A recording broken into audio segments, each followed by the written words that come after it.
All right, so this is your final soldering demo. All right, you're gonna learn how to solder a horizontal plane to a vertical plane. And that can be done in many, many different ways. It can be a full circle where you're making a container. It could be just a straight line. And it could also be a curved line, depending on what you're doing. All right, so I have this set up already for how it would be, I guess the easiest for me to do it. If you're doing something like a container, you would flex the bottom and put solder on the outside of the rim, on the bottom, and notice I didn't cut out the actual shape of the bottom. I would solder first and then saw out around where it's been soldered. It's a lot easier to do it that way. This one is a straight line, so obviously the wall would not stand up on its own, so I had to use a third arm here.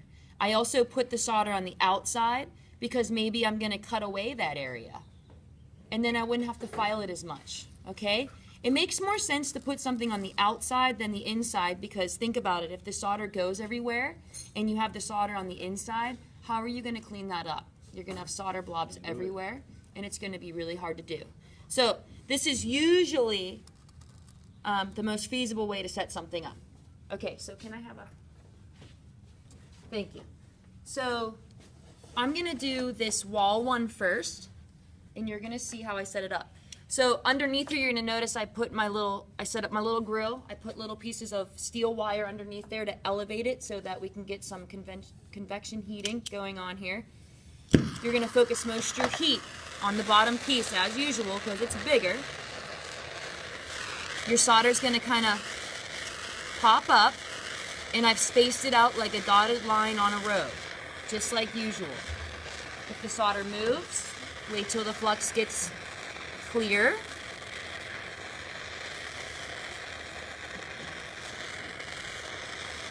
And then I'm going to take a moment to move it back where I need it to be. Whoops. You will begin to see a line, a silver line that happens. Piece of metal slid. Okay, there we go. You see a line that flows. And it's cool if you can get it to heat up over here and then suck the solder through with the flame on the other side. So I'm heating, getting the bottom one really, really hot.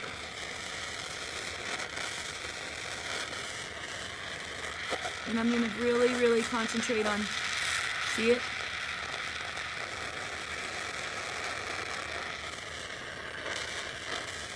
And you have a crisp silver line. Okay? I'm going to move on to this one. Similar idea, but the line's even cooler. So I'm going to heat up underneath. I'm going to let it flow, let it heat up slowly. Let the flux get hot.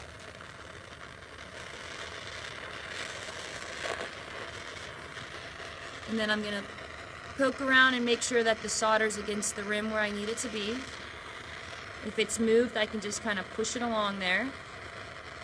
Now be careful because this is actually soldered like a ring, right? So I have a solder seam here.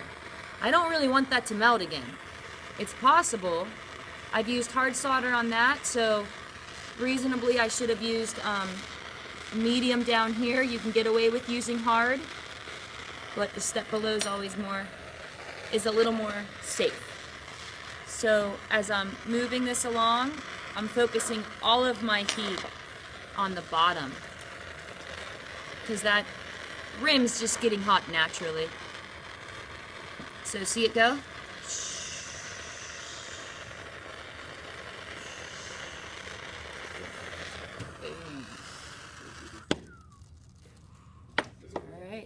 And that is how you solder a wall to a floor.